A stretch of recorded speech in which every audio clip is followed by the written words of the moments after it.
सच्चा साथी। एक बार की बात है, राधा नाम की एक लड़की अपने पिता के साथ रहती थी। उसकी माँ बचपन में ही गुजर गई थी।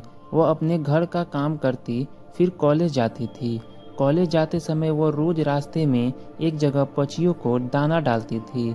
उसके घर में भी दो पक्षी थे, उनको भी वो रोज दाना डालती थी। एक दिन उसको पक्षियों को दाना डालते जमींदार के बेटे ने देख लिया। उसने अपने पिता से जाकर राधा से शादी करने की इच्छा जताई। जमींदार ने राधा के पिता से बात करके अपने बेटे की शादी राधा से करा दी।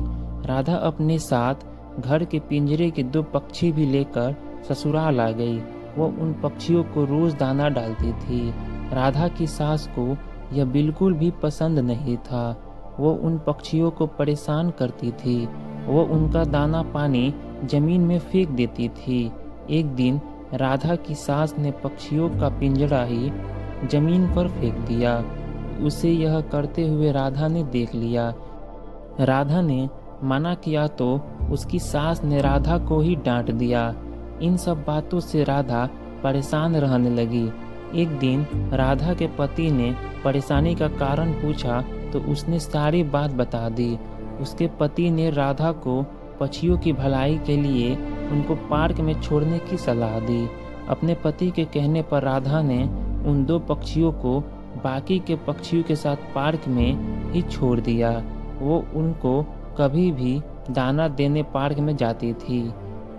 अब सभी पार्क के पक्षी राधा के अच्छे मित्र बन गए थे। पक्षी अब राधा के घर पर भी आने लगे।